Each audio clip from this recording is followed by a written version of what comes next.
Di bawah cahaya remang lampu jalanan Cikadut, aku berdiri di depan gerobak bakso yang hangus terbakar, menyaksikan sisa-sisa harapan yang mulai pudar. Bisakah seorang ibu pedagang biasa seperti aku melawan intimidasi dan kebiadaban sebuah ormas yang mengancam hidup kami, ataukah aku harus rela menyerah demi keselamatan keluargaku?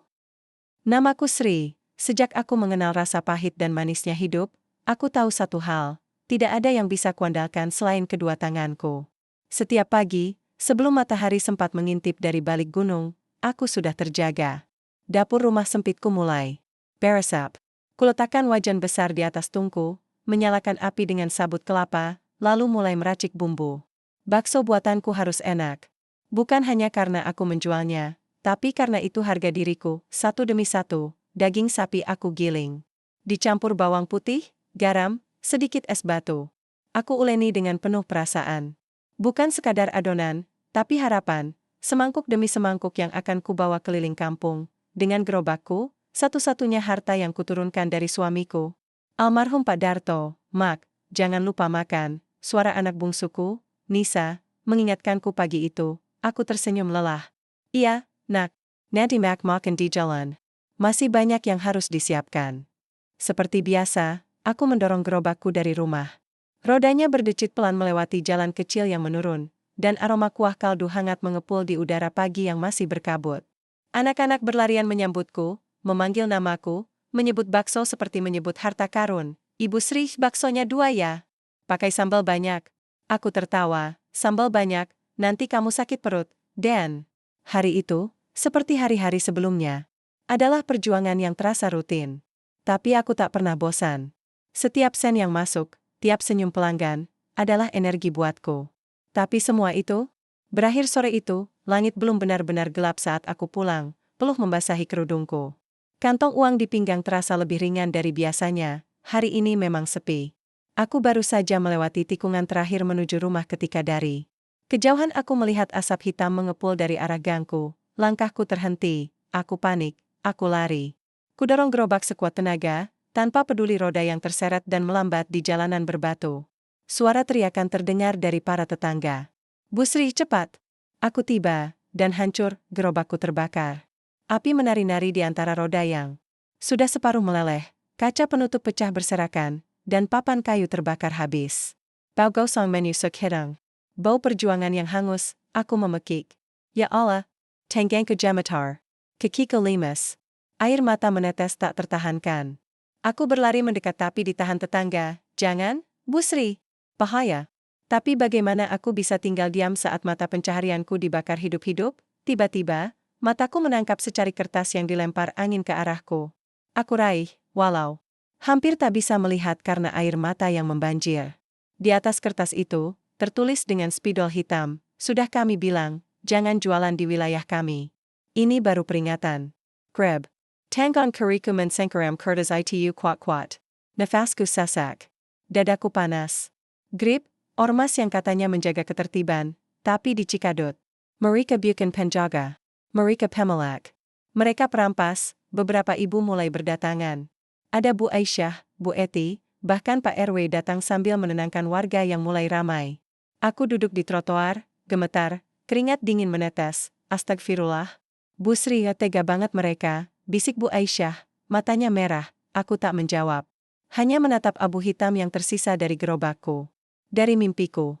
Dari makan malam anak-anakku nanti, malam itu, rumahku sunyi. Nisa duduk di pojok, menatapku dengan mata sedih. Kakaknya, Reza, mencoba menghiburnya dengan menghidupkan radio kecil. Tapi tak ada lagu yang bisa menenangkan suasana. Aku duduk di Daper, memendangi pensi kosong, Mac, besak, kita jualan APA? Aku menoleh. Bibirku terbuka, tapi tak ada suara. Hanya isakan, Nisa memelukku, erat. Nanti Mak bisa buat gerobak baru ya? Kita tabung uangnya. Nisa juga bisa bantu jualan, aku mengelus rambutnya. Anak sekecil itu tak pantas mengkhawatirkan hal-hal begini, namun satu hal yang aku tahu, aku tidak akan diam. Keesokan paginya, aku berdiri di depan bekas gerobakku yang sekarang cuma rangka hitam. Di hadapanku, puluhan warga berdiri. Beberapa membawa sapu, ember, dan alat pembersih. Bu Eti berkata, kami bantu bersihin, Bu. Jangan patah semangat ya. Aku mengangguk. Mataku sembab, Tapi sorotnya berubah, gerobakku mungkin sudah jadi arang. Tapi semangatku belum padam, tidak akan pernah padam. Pagi itu, suara ayam jantan terdengar jauh, seperti enggan menyapa kami yang sedang dilanda murung. Matahari muncul malu-malu di balik awan, seperti ikut berkabung atas nasib gerobakku yang tinggal arang. Aku duduk di kursi kayu reot di pojok dapur, memandangi satu-satunya panci besar yang tak sempat terbawa dalam kobaran api. Di dalamnya, masih tersisa sedikit kuah kaldu kemarin. Aroma dagingnya sudah hambar. Tapi aku diam saja. Rasanya, belum ada energi untuk bergerak. Tanganku terlipat di pangkuan. Hataku masih sesak.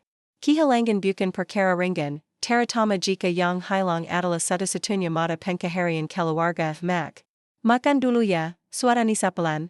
Tangannya menyodorkan semangkuk nasi dan telur ceplok. Aku menoleh, tersenyum tipis, lalu mengangguk. Iya, nak. Mak makan, tapi kenyataannya, nasi itu cuma lewat di tenggorokan. Rasanya tawar. Bukan. Karena kurang garam. Tapi karena pikiranku tidak bisa diam, setiap kali menutup mata, yang kulihat hanya lidah-lidah api melahap kayu gerobak. Dan surat ancaman itu. Tulisan tangannya masih terekam jelas di kepala. Grab. Nama itu bukan hal asing. Mereka sudah lama. Seperti bayangan gelap di lingkungan ini. Awalnya mereka cuma minta iuran, alasan mereka, untuk keamanan. Tapi semua warga tahu, itu hanya premanisme yang dibungkus baju ormas. Aku sudah berkali-kali menolak ikut menyetor. Bagiku, hasil jualanku adalah untuk makan anak-anakku. Bukan untuk mengisi kantong orang-orang yang mengandalkan kekerasan. Dan sekarang, ini balasannya. Pagi menjelang siang, Bu Aisyah datang ke rumah. Membawa bungkusan nasi uduk dan secangkir teh manis. Maaf ya, Bu Sri. Cuma bisa bawa ini. Tapi saya titip semangat juga. Aku terharu. Kutatap wajahnya yang begitu tulus. Terima kasih, Bu. Nggak usah repot-repot, repot itu kalau kita diam. Kita ini sesama pedagang. Hari ini Ibu, besok bisa saya. Kita harus mulai berani. Bu Sri. Mereka makin semena-mena karena kita semua diam. Aku mengangguk, pelan. Tapi jauh di dalam dada, ada bara kecil yang mulai menyala. Kata-kata Bu Aisyah menempar pelan. Benar, kalau bukan aku yang bersuara, siapa lagi? Kami bicara lama. Tentang nasib pedagang kecil, tentang grip, tentang ketidakadilan yang makin hari makin mencekik. Tak lama, datang lagi dua ibu, Bu Lilis dan Bu Ratna. Lalu bertambah lagi. Hingga dapur sempitku penuh dengan suara-suara yang mulai sepakat dalam. Satu hal, kita tidak bisa terus hidup dalam ketakutan. Malam harinya, setelah anak-anak tidur, aku menyalakan lampu kecil. Kutulis daftar apa saja yang mungkin kubutuhkan untuk membangun kembali gerobakku. Kayu, roda, kaca, kompor, panci tambahan. Total harganya, bahkan dengan taksiran murah, tetap di luar jangkauan. Tabungan di kaleng roti tua di bawah ranjangku cuma cukup buat belanja seminggu. Aku gelisah, tapi kemudian kudengar suara ketukan pelan di pintu. Saat kubuka, berdiri di sana Reza, anak sulungku, dengan mata berkaca-kaca. Di tangannya ada amplop berisi uang. Mak, ini hasil kerja serabutan Reza minggu ini. Biut bantu. Beli bahan gerobak. Aku memeluknya. Erat. Nak, ini uang kamu. Simpan buat sekolah. Reza bisa nyari lagi, Mak. Tapi bakso Max itu hidup kita. Aku terdiam. Anak ini, terlalu cepat dewasa. Tapi hatinya membuatku kuat. Keesokan harinya, aku pergi ke bengkel kayu di ujung pasar. Meminta tukang kayu membuatkan kerangka gerobak, meski dengan bahan seadanya. Saat tahu aku adalah Bu Sri yang gerobaknya dibakar, si tukang itu malah menolak dibayar penuh. Saya juga muak sama grip. Ambil aja sisa kayu ini. Buat ibu, gratis, katanya, sambil menyeka keringat dari dahi. Hari itu, aku pulang membawa kerangka gerobak yang belum sempurna, tapi cukup untuk membuatku kembali bermimpi. Dan di halaman rumah, anak-anak tetangga mulai berdatangan. Membantu. Mengecat, memaku, memoles. Warna merah dan kuning kembali menghiasi sisi-sisi gerobak itu. Di bagian depan, Nisa menulis dengan cat putih, bakso Ibu Sri, tak pernah padam, namun, tak semua orang senang dengan semangat yang bangkit ini. 3 hari setelah gerobakku mulai dibangun kembali, ada seseorang menyelinap dan melempar batu ke jendela rumahku. Peka. Di batunya, lagi-lagi ada kertas, kamu keras kepala, Bu Sri. Jangan salahkan kami kalau nanti lebih dari gerobak yang terbakar. Aku tak menangis kali ini, kertas itu kuhancurkan dengan tangan, kugenggam erat, lalu kubakar di tungku tempat aku biasa merebus bakso. Api kecil itu menelan ancaman mereka, dan menggantikannya dengan keberanian. Hari Minggu, kami, para ibu dan pedagang kecil, berkumpul di balai warga. Aku berdiri di depan mereka, dengan suara sedikit gemetar tapi penuh tekad, kita ini ibu-ibu. Kita nggak punya senjata, nggak punya kekuasaan. Tapi kita punya mulut. Untuk bicara, kaki untuk berdiri, dan hati untuk tidak takut. Mereka bisa bakar gerobak, tapi mereka nggak bisa bakar harga diri kita. Seseorang mulai bertepuk tangan. Lalu yang lain ikut. Dan tak lama kemudian, ruangan kecil itu dipenuhi tepuk tangan dan sorakan. Aku tahu, jalan ke depan tidak akan mudah, tapi satu hal pasti, harapan tidak pernah benar-benar habis, asal kita mau saling menguatkan. Sejak kejadian gerobakku dibakar, suasana kampung di Cikadut berubah. Tidak lagi hening seperti dulu. Suara-suara perempuan bergema di lorong-lorong sempit, bukan hanya suara bisik ketakutan, tapi juga suara keberanian yang perlahan bangkit. Aku melihat wajah-wajah yang dulu tampak pasrah, kini mulai menampakkan garis-garis keteguhan. Hari itu, aku mengundang beberapa ibu pedagang keliling ke rumahku. Mereka yang telah lama kurasa ikut menanggung beban penindasan, meskipun jarang bersuara. Wajah mereka tidak mudah menebak, ada luka yang dalam, ada kelelahan, tapi juga harapan yang mulai tumbuh. Mak, aku takut, kata Bu Lilis, suara gemetar sambil memegang erat tanganku. Kalau mereka tahu kita mulai bergerak, bisa jadi kita semua yang jadi korban. Aku mengangguk, mengerti ketakutannya. Iya, Bu, aku juga takut. Tapi kalau kita diam, kita mati perlahan. Kita harus berani. Waktu itu aku ingat pesan Pak Darto dulu. Kita bukan cuma harus kuat, Sri. Kita harus bersama. Lalu aku memandang ke sekeliling. Ada Bu Eti yang biasanya pendiam, tapi kali ini matanya menyala penuh semangat. Kalau bukan kita yang berdiri, siapa lagi? Anak-anak kita butuh masa depan yang lebih baik. Perlahan, satu persatu mulai bicara. Mereka bercerita tentang tekanan yang mereka alami, tentang anak-anak yang harus tidur dengan perut lapar saat mereka tidak bisa jualan. Tentang suami-suami yang bekerja serabutan tapi tetap sulit mencukupi kebutuhan. Aku mendengarkan dengan seksama. Terkadang aku menatap tangan yang menggenggam erat, sesekali menatap keluar jendela seolah mencari jawaban dari langit. Aku punya ide, aku akhirnya berkata. Kita buat kelompok. Bukan cuma untuk saling menguatkan, tapi untuk berjuang. Bersama. Kita bisa kumpulkan cerita, buat catatan, dan rencanakan langkah kita. Tapi kita lakukan dengan cara damai. Kita buktikan, ibu-ibu itu bisa jadi kekuatan. Mereka terdiam, tapi kemudian setuju dengan kepala yang mengangguk pelan. Malamnya, aku tak bisa tidur. Bayangan kobaran api masih menghantui, tapi ada sesuatu yang berbeda. Ada rasa ringan di dada, seperti beban yang mulai terbagi. Keesokan harinya, kami mulai mengatur pertemuan rutin di balai warga. Pertemuan pertama itu dihadiri lebih dari 20 ibu pedagang dari berbagai sudut kampung. Suasana yang semula tegang, berubah menjadi hangat.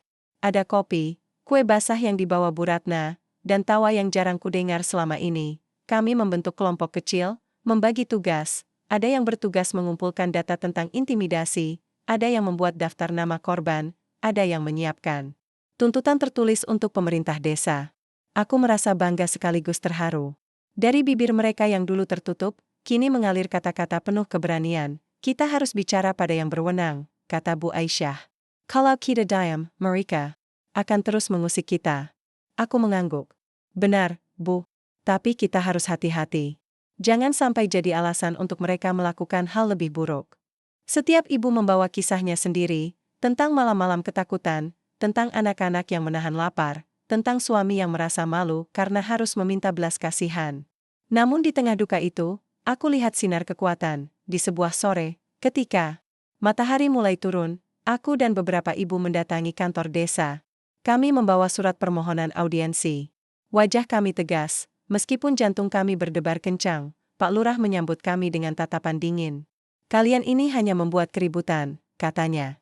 Ormas itu ada untuk ketertiban, jangan salah paham. Aku membalas dengan tenang, Pak Lurah, ketertiban itu harus untuk semua warga, bukan cuma mereka yang punya kekuatan. Kami butuh perlindungan.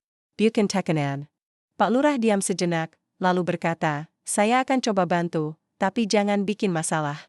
Kalimat itu bukan janji, tapi kami tahu, ini langkah awal yang harus kami ambil. Setiap hari aku pulang dengan kepala penuh rencana. Aku mulai belajar membuat tulisan tuntutan, mempersiapkan proposal bantuan, bahkan belajar sedikit demi sedikit menggunakan ponsel untuk mengabadikan bukti. Kadang aku merasa kelelahan, tapi saat aku lihat anak-anakku tertidur dengan wajah tenang, aku ingat, aku harus kuat. Suatu sore, Bu Eti datang menghampiri rumah. "Mak, aku bawa kabar baik. Ada LSM yang mau bantu kita." Had a Jack. "Serius, Bu? Apa yang mereka bilang?" "Mereka bilang, kita harus buat laporan resmi. Mereka akan dampingi kita. Tapi kita harus siap." Aku menarik napas panjang. "Terima kasih, Bu. Ini berita yang kita butuhkan." Namun, di balik semua itu, ancaman tetap ada. Suatu malam, saat aku pulang dari pertemuan, aku mendengar suara langkah berat di belakang. Aku mempercepat langkah, tapi tiba-tiba seseorang mencengkeram bahuku. Jantungku berdegup kencang. Aku berbalik, melihat wajah yang kukenal tapi membuatku takut. Seorang anggota GRIP. "Jangan main-main, Bu Sri," suaranya berat. "Kalau kau terus seperti ini, akan ada harga yang harus kau bayar." Aku tidak menjawab. Aku hanya menatap matanya. Dengan keberanian yang kupaksakan, dia melepas genggamannya dan pergi begitu saja. Tapi ancaman itu jelas. Kami bukan lagi hanya ibu-ibu yang menjajakan bakso. Kami adalah ancaman bagi mereka. Malam itu, aku duduk sendiri di depan rumah. Angin dingin meniup rambutku. Aku merasakan ada sesuatu yang lebih dari sekadar ketakutan. Ini adalah awal dari sesuatu yang besar. Perlawanan, aku tahu. Kami akan menghadapi banyak hal. Tapi aku yakin, dengan bersatu, kami bisa melewati semua. Karena di dalam hati kami, ada satu kata yang tak akan pernah padam, harapan. Langit sore itu tampak muram, awan kelabu menggantung berat di atas kampung Cikadut. Suara langkah kaki berjima di lorong-lorong Castle yang biasanya sunyi. Aku, Ibu Sri, melangkah pelan sambil menuntun gerobak kecil berisi secangkir teh hangat dan beberapa lembar kertas berisi tuntutan yang baru kami susun bersama ibu-ibu pedagang. Malam ini kami akan mengadakan pertemuan lanjutan di balai warga. Suara-suara kami bukan lagi sekadar bisikan takut, melainkan seruan yang ingin didengar. Meski hati berdebar, aku tahu aku tidak bisa mundur. Perjalanan menuju balai terasa berat. Aku melewati rumah-rumah yang sebagian mulai tutup rapat. Beberapa tetangga menatapku dengan campuran rasa hormat dan was-was. Mereka tahu apa yang kami lakukan berisiko. Tapi mereka juga tahu, kalau bukan kami, siapa lagi? Sesampainya di balai, beberapa ibu sudah berkumpul. Ada Bu Lilis yang membawa kotak obat-obatan, Bu Ratna dengan catatan hasil wawancara dengan beberapa korban intimidasi, dan Bu Eti yang selalu ceria meski wajahnya lelah. Aku mulai membacakan surat yang akan kami serahkan ke pihak desa dan aparat keamanan. Suaraku bergetar, tapi tetap tegas. Kami, para ibu pedagang dan warga, menuntut agar keamanan dan hak kami sebagai warga terpenuhi.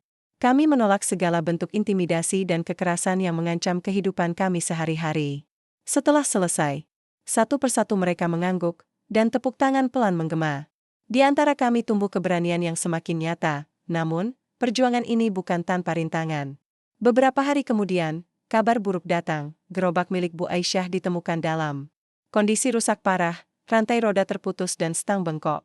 Kertas ancaman juga terselip di antara barang-barangnya. "Kami tidak akan diam," kata Bu Aisyah dengan mata berkaca-kaca saat kami berkumpul membahas kejadian itu.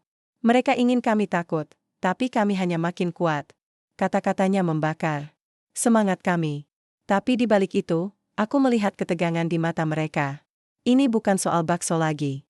Ini soal keberanian mempertahankan hidup dan martabat. Suatu sore, saat aku berjalan pulang melewati lorong kecil yang gelap, aku melihat sekelompok anak muda berkumpul.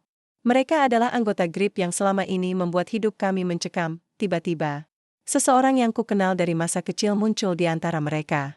Matanya dingin, penuh tekad yang berbeda dari yang kuingat. Dia adalah Pak Edi, teman sepermainanku dulu, yang kini menjadi salah satu anggota ormas itu. Hatinya terkunci dalam konflik yang dalam. Tatapan kami bertemu sejenak, lalu ia mengalihkan pandangan dan berlalu bersama teman-temannya. Aku tahu, pertemuan itu bukan kebetulan. Di dalam hatiku, ada pertanyaan yang mengganjal. Apa yang membuat Pak Edi memilih jalan itu? Apakah ada alasan di balik pilihannya yang selama ini tak kuarti? Namun, yang jelas, aku harus terus maju. Karena perjuangan ini bukan hanya untukku, tapi untuk seluruh ibu dan anak-anak di kampung ini. Malam itu, di rumah, aku duduk menatap langit gelap. Suara-suara lorong Castle yang dulu penuh dengan tawa kini berubah menjadi suara perlawanan yang mulai menyebar. Aku mengusap wajah lelahku, lalu menulis di buku catatanku, kami adalah suara dari lorong kecil yang tak akan pernah dibungkam. Sejak malam itu, setelah aku bertemu dengan Pak Edi di lorong gelap, segala sesuatu terasa berubah. Ada beban baru yang harus kupikul, bukan hanya perjuangan melawan intimidasi, tapi juga perasaan rindu akan persahabatan yang dulu pernah kami rajut. Namun, waktu tidak memberi ruang untuk larut dalam kenangan. Ancaman semakin nyata. Setiap hari aku mendengar kabar yang membuat darahku mendidih sekaligus membuat hatiku bergetar. Ada pedagang yang dipukul, ada gerobak yang dirusak, ada ibu-ibu yang menangis di depan rumah karena ketakutan. Tapi, di tengah gelap itu, muncul sinar kecil yang tak terduga. Suatu pagi, saat aku sedang menyiapkan dagangan di pinggir jalan, datang seorang pria berpakaian rapi. Wajahnya bersih dan penuh ketegasan. Ia memperkenalkan diri sebagai Bapak Yusuf, dari sebuah organisasi bantuan kemanusiaan di kota. Kami mendengar tentang perjuangan ibu-ibu di Cikadut. Kami ingin membantu, katanya dengan suara tenang namun yakin. Aku menatapnya dengan mata terbuka lebar, ragu sekaligus berharap.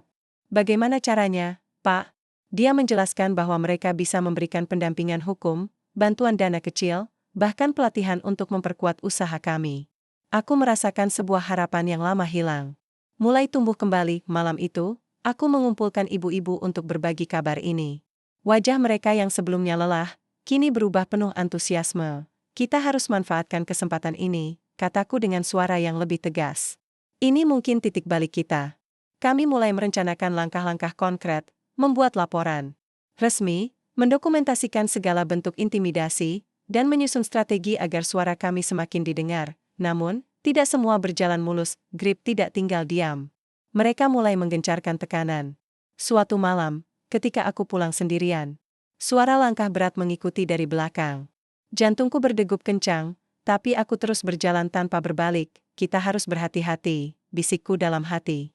Ini bukan hanya tentang gerobak atau bakso. Ini tentang harga diri kita. Di titik ini, aku mulai memahami arti sesungguhnya dari perjuangan. Bukan hanya melawan ketidakadilan, tapi juga menjaga ikatan yang membuat kami tetap kuat. Suatu hari, Bu Lilis datang dengan berita yang menggembirakan. Pak Edi, teman lama Max Sri, ternyata mulai mempertanyakan jalan yang Diap Hailey. Ada celah kecil harapan untuknya. Aku terdiam. Di balik kerasnya dunia ini, masih ada ruang untuk perubahan. Dalam keheningan malam, aku menulis di buku catatanku, titik balik bukan hanya tentang kemenangan. Kadang, itu tentang menemukan jalan kembali, walau hanya setapak kecil. Hari-hari terakhir ini terasa seperti berjalan di atas tali yang tipis, berayun antara keberanian dan ketakutan. Aku, Ibu Sri, berdiri di tengah pertarungan yang tak hanya menguji kekuatan fisik, tapi juga keteguhan hati dan pikiran. Pak Edi, namanya bukan sekadar sebutan masa lalu, tapi bayangan yang selalu hadir di setiap langkahku. Pertemuan kami beberapa waktu lalu membuka luka lama yang belum sepenuhnya sembuh, dan juga membuka pintu dilema yang berat. Dia dulu sahabat kecilku. Kami bermain bersama di bawah rindangnya pohon mangga, berbagi rahasia dan mimpi. Namun kini, dia berdiri di sisi lain, sebagai anggota Grip yang memimpin intimidasi terhadap kami. Aku tahu, bukan tanpa alasan dia memilih jalan itu. Tapi aku juga tahu, jalan itu melukai banyak orang, termasuk aku dan ibu-ibu di sini. Pertemuan rutin kami di balai warga berubah menjadi medan perdebatan panas malam itu. Beberapa ibu mulai ragu, ada yang ingin menyerah, ada yang mendesak untuk melawan dengan lebih keras. Kita harus hentikan ini sebelum semakin parah, kata Bu Lilis dengan suara bergetar. Kalau mereka semakin ganas, siapa yang akan melindungi kita? Aku mengangkat tangan, berusaha menenangkan. Kita tidak bisa mundur sekarang. Tapi kita juga harus pikirkan cara yang tepat.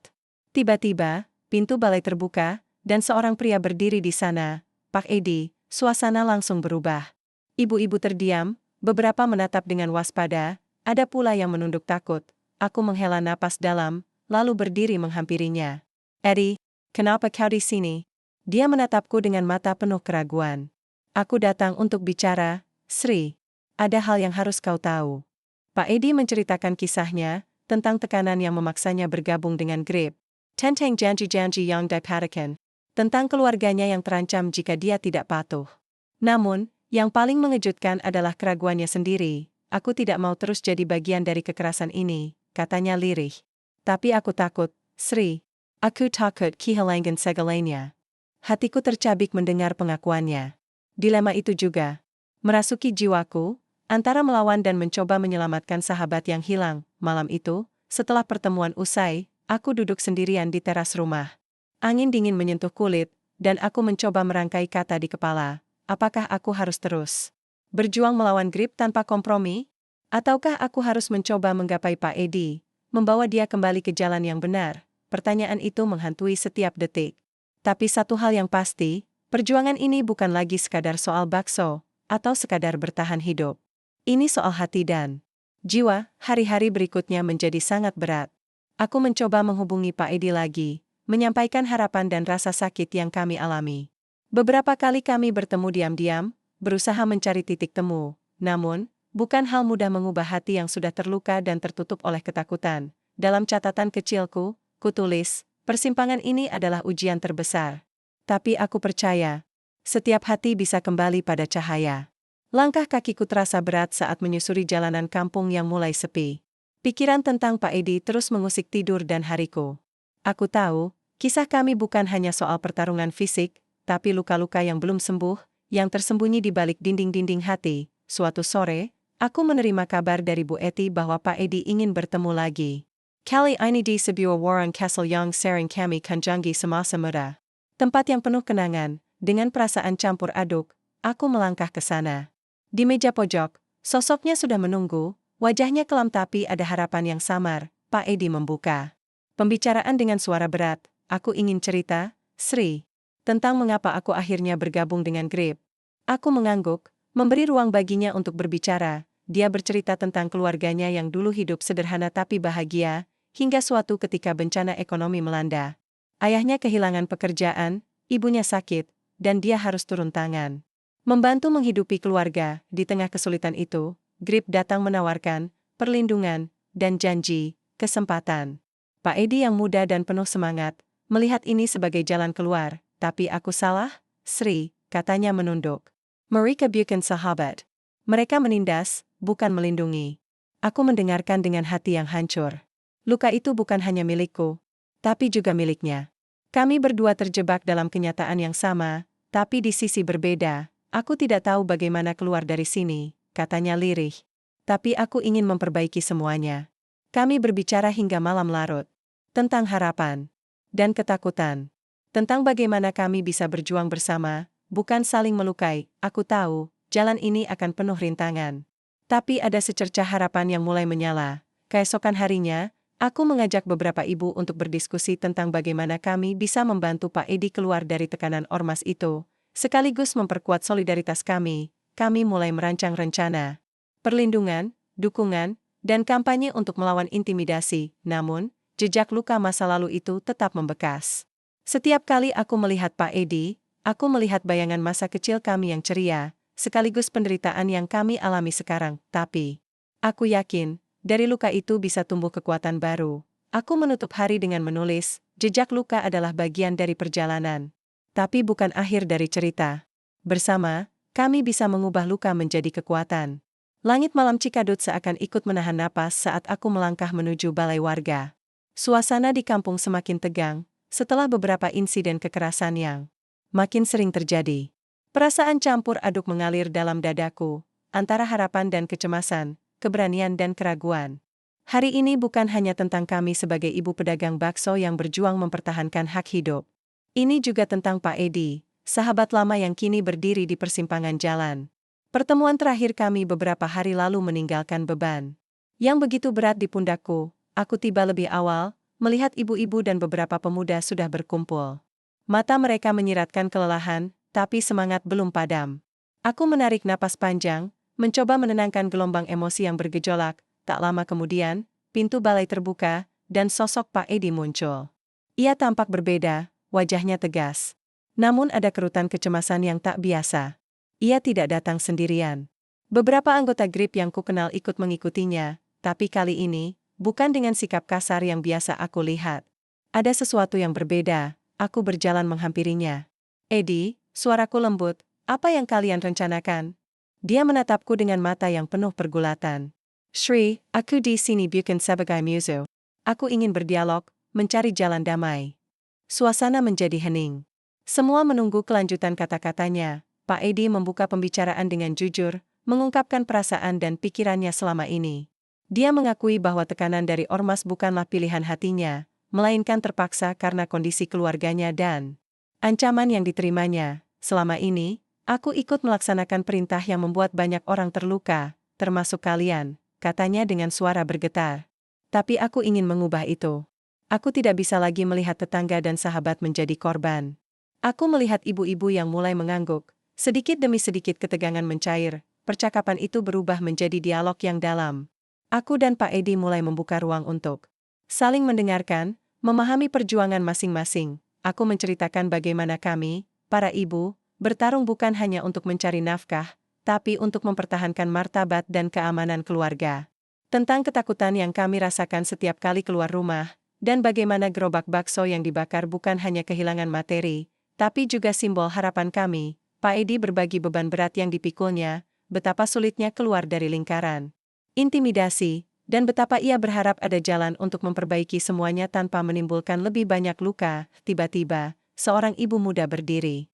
Kalau memang kita bisa berdamai, bagaimana caranya kita memastikan tidak ada lagi kekerasan? Bagaimana kami bisa percaya? Suara itu menggema di seluruh ruangan. Aku tahu itu adalah suara ribuan hati yang belum pulih dari trauma. Pak Edi menjawab dengan tegas, aku siap membuktikan perubahan ini.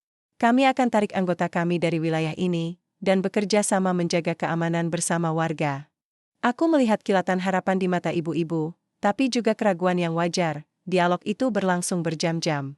Kami membuat rencana konkret, pembentukan kelompok keamanan warga, pelibatan aparat desa, dan pendampingan organisasi kemanusiaan yang sudah kami temui sebelumnya. Kami sepakat untuk membuat pertemuan rutin guna membangun kepercayaan dan mengatasi masalah bersama. Langkah besar ini adalah hasil dari luka dan perjuangan yang panjang. Setelah pertemuan usai, aku dan Pak Edi berjalan keluar balai. Angin malam membelai wajah kami, seolah membawa beban yang lama terpendam pergi perlahan. Aku berterima kasih, Sri, Ketanya. Kau memberikan aku harapan baru. Aku tersenyum, kita semua butuh harapan, Edi. Mari kita jaga ini bersama. Namun, tidak semua orang di ormas itu menyukai perubahan ini. Beberapa anggota keras kepala menentang ide berdamai, dan mulai merencanakan tindakan balas dendam. Malamnya, aku menerima pesan ancaman yang membuat darahku membeku. Tapi kali ini aku tidak sendiri. Seluruh warga mulai bersatu, menjaga kampung dengan lebih ketat. Hari demi hari, Cikadut mulai berubah. Tak lagi terdengar suara intimidasi yang memekakkan telinga. Anak-anak bisa bermain di jalan, ibu-ibu kembali berdagang dengan senyum yang mulai tumbuh lagi. Aku duduk di depan gerobak bakso yang baru, memandang langit pagi. Perjuangan kami masih panjang, tapi hari ini, kami menemukan titik temu. Aku menulis di buku catatanku, dalam gelap yang paling pekat, cahaya bisa muncul dari tempat yang tak terduga. Titik temu bukan akhir, tapi awal dari sebuah perjalanan baru. Senja di Cikadut jatuh perlahan, menyelimuti kampung kami dengan cahaya temaram yang hangat sekaligus melankolis. Aku berdiri di depan gerobak bakso, aroma kaldu dan bumbu yang khas memenuhi udara. Namun, di balik kesibukan ini, hatiku bergelora dengan ketegangan yang sulit dijelaskan. Perubahan yang kami raih lewat titik temu dengan Pak Edi dan sebagian anggota GRIP bukan berarti segalanya selesai. Justru, bayang-bayang masa lalu dan dendam yang lama tersembunyi mulai menampakkan diri, mengancam damai yang baru kami rajut dengan susah payah. Hari itu, aku menerima kabar dari Bu Ratna, salah satu ibu pedagang yang paling gigih dalam perjuangan kami. Suaranya terdengar panik saat menelpon, Maksri, kau harus datang ke rumah Pak Jaya sekarang juga. Ada yang terjadi. Tanpa pikir panjang, aku tinggalkan gerobak dan berlari menembus lorong-lorong kampung.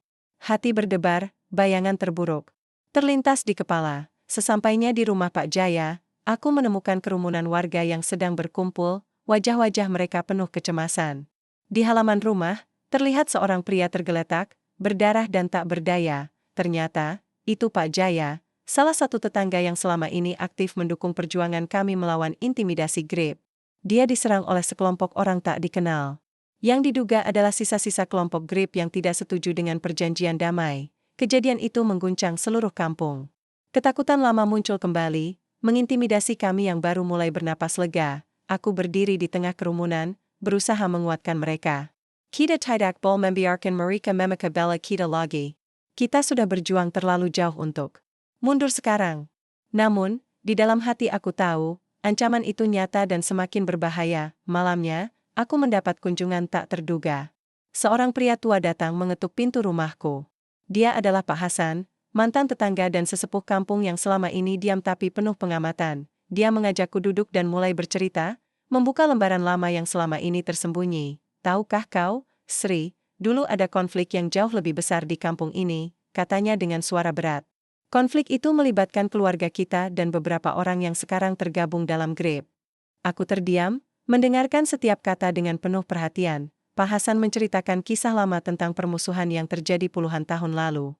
Tentang persaingan bisnis kecil yang berubah menjadi dendam turun-temurun, hingga menyulut kekerasan yang tak berkesudahan. Pak Edi dan kau, Sri, kalian adalah bagian dari sejarah itu, meskipun kalian tak menyadarinya, katanya. Bayang-bayang masa lalu itu masih membayangi langkah kalian. Mendengar ini, aku merasa seperti ditarik ke dalam pusaran emosi yang kompleks.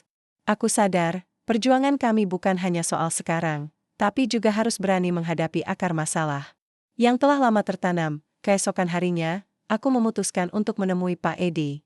Aku tahu, kami harus bicara lebih jujur dan terbuka tentang masa lalu yang membebani kami berdua. Kami bertemu di bawah pohon mangga tempat kami dulu bermain, yang kini mulai rapuh dan berumur. Angin sore berhembus pelan, membawa aroma daun yang gugur. Edi, kataku dengan suara pelan, ada sesuatu yang harus kita hadapi bersama. Masa lalu yang selama ini tersembunyi. Dia menatapku dengan mata yang berat, tapi ada tekad yang membara. Kita tidak bisa lari lagi, Sri. Ini saatnya kita bersihkan semuanya, jawabnya. Percakapan itu membuka pintu ke dalam luka yang dalam. Kami berbagi rasa sakit dan pengkhianatan, harapan yang pernah pupus, serta keinginan untuk memperbaiki masa depan. Namun, pengungkapan ini juga membuka risiko besar. Ada pihak-pihak yang tidak ingin rahasia itu terbongkar dan damai terganggu. Dalam beberapa hari berikutnya, ketegangan semakin meningkat. Aku mendapat ancaman lebih serius, bahkan ada yang mencoba membakar gerobak bakso kami lagi. Tapi kini aku tidak sendiri. Warga kampung, termasuk para ibu, pemuda, dan bahkan beberapa anggota GRIP yang mulai berubah, berdiri di belakangku. Kami mengatur ronda malam, memperkuat solidaritas. Perjuangan ini telah menjadi perjuangan seluruh kampung. Suatu malam, aku bermimpi tentang masa kecil kami. Aku dan Pak Edi bermain di bawah pohon mangga, tertawa tanpa beban. Mimpi itu terasa seperti peringatan sekaligus janji. Aku bangun dengan tekad bulat. Hari berikutnya, aku mengadakan pertemuan besar di balai warga. Aku mengajak semua pihak, termasuk mereka yang selama ini menjadi musuh, untuk duduk bersama. Dengan suara yang penuh keyakinan, aku berkata, ini saatnya kita hancurkan bayang-bayang masa lalu. Kita buat kampung ini jadi tempat yang damai, di mana anak-anak kita bisa bermain tanpa rasa takut. Aku melihat mata mereka satu persatu, mencari harapan dalam kegelapan. Percakapan berjalan dengan panas dan emosi. Banyak yang masih menyimpan luka dan dendam, tapi ada pula yang mulai membuka hati. Pak Edi berdiri di sampingku, menjadi jembatan antara dua dunia yang dulu terpisah. Kami sepakat untuk membentuk komite perdamaian, melibatkan tokoh masyarakat, aparat desa, dan semua elemen warga. Ini bukan hal mudah, tapi kami percaya, ini adalah satu-satunya jalan. Hari-hari berlalu dengan kerja keras membangun kepercayaan. Kami mengadakan gotong royong membersihkan lingkungan, mengadakan acara kebersamaan, dan mulai mengajarkan anak-anak nilai perdamaian. Perlahan, bayang-bayang masa lalu mulai memudar, tergantikan oleh sinar harapan. Aku menutup malam dengan menulis di buku catatanku, bayang-bayang masa lalu bisa menakutkan dan berat. Namun, dengan keberanian dan kebersamaan, kita bisa mengubahnya menjadi cahaya yang menerangi jalan masa depan. Hari-hari setelah keputusan berat itu berlalu dengan cepat, namun terasa begitu dalam maknanya. Aku dan Rijal mulai menjalani langkah baru, berusaha membangun kembali kehidupan yang hampir hancur oleh bayang-bayang masa lalu. Bukan perjalanan mudah, tapi ada sesuatu yang memberi kekuatan, harapan. Pasar tempat kami biasa berdagang mulai menunjukkan tanda-tanda perubahan. Warga mulai saling percaya, berani melawan intimidasi, dan membangun solidaritas. Meski ancaman masih ada, kini suara kebaikan mulai menggema lebih nyaring. Siti selalu menjadi penopangku, kekuatanku dalam gelombang sulit yang datang silih berganti. Dia sering berkata, setiap langkah keselmu adalah kemenangan besar bagi kita semua. Suatu sore, aku berdiri di depan lapakku, memandang sekeliling dengan hati penuh syukur. Rijal datang mendekat, wajahnya lebih tenang dari biasanya. Kamu tahu, Ahmad, katanya, dulu aku merasa hidupku sudah berakhir. Tapi, berkat kamu, aku bisa lihat cahaya di ujung jalan. Aku tersenyum, merasa lega dan bangga. Kita semua butuh kesempatan kedua, Jal. Yang penting sekarang, kita pegang teguh niat baik dan terus berjuang bersama. Di dalam hati, aku tahu perjuangan ini belum selesai. Tapi aku yakin, selama ada harapan dan keberanian, kegelapan akan tergantikan oleh cahaya. Aku menatap matahari yang mulai terbenam, melukis langit dengan warna keemasan. Sebuah awal baru telah dimulai, dan aku, Ahmad, siap melangkah maju, bukan hanya sebagai pedagang kecil, tapi sebagai bagian dari perubahan yang kami impikan selama ini. Dedaunan di sepanjang jalan kampung Cikadut bergoyang pelan tertiup angin. Pejai. Sinar mentari yang hangat menembus celah-celah pepohonan, menerangi wajah-wajah yang mulai berkumpul di lapangan utama. Suasana hari itu terasa berbeda, penuh harapan dan optimisme, sekaligus membawa rasa syukur yang dalam. Aku, Ibu Sri, berdiri di tengah keramaian dengan dada yang mengembang. Semua perjalanan panjang yang penuh liku, perjuangan tanpa henti, dan air mata yang jatuh kini membuahkan hasil yang tak ternilai. Hari ini adalah hari perayaan perdamaian dan kebersamaan. Setelah berbulan-bulan menjalani proses yang tak mudah, warga kampung bersama-sama membuktikan bahwa perubahan itu nyata dan bisa diwujudkan. Dari awal yang penuh intimidasi dan ketakutan, sampai pada titik di mana kami saling memahami dan berdiri satu suara. Semua terasa seperti mimpi yang menjadi kenyataan. Aku mengingat kembali malam-malam penuh ketegangan saat gerobak bakso kami dibakar. Saat itu, rasa putus asa hampir menelan seluruh semangatku.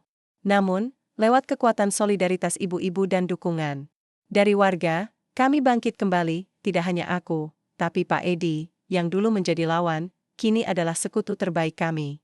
Kisah masa lalu yang berat telah kami jadikan pelajaran untuk membangun masa depan yang lebih baik. Dalam perayaan itu, aku berdiri di depan mikrofon. Mataku berkeliling, melihat wajah-wajah yang kukenal sejak kecil hingga yang baru aku kenal selama perjuangan ini.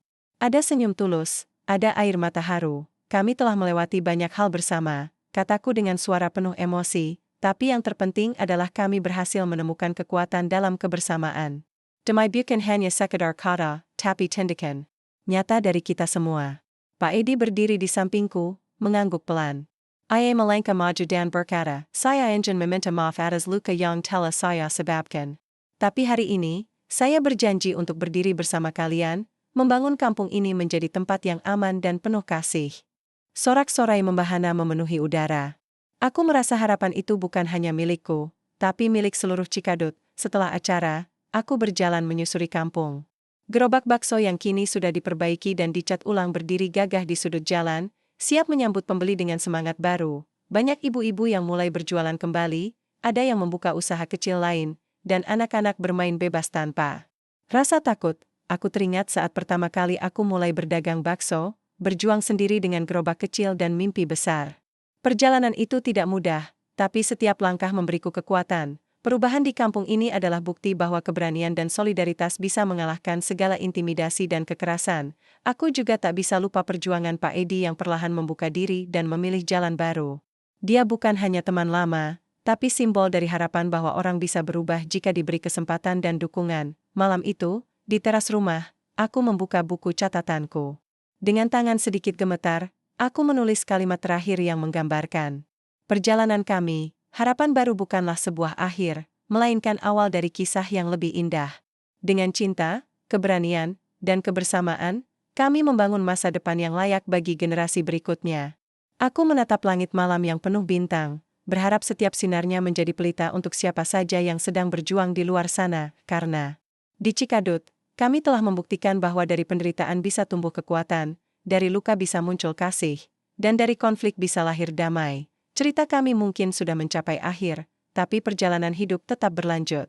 Aku percaya, apapun tantangan yang akan datang, kami siap menghadapinya bersama. Aku menutup buku catatan itu, tersenyum, dan menghirup udara malam yang segar. Ini adalah harapan baru, bukan hanya untukku, tapi untuk seluruh kampung Cikadut.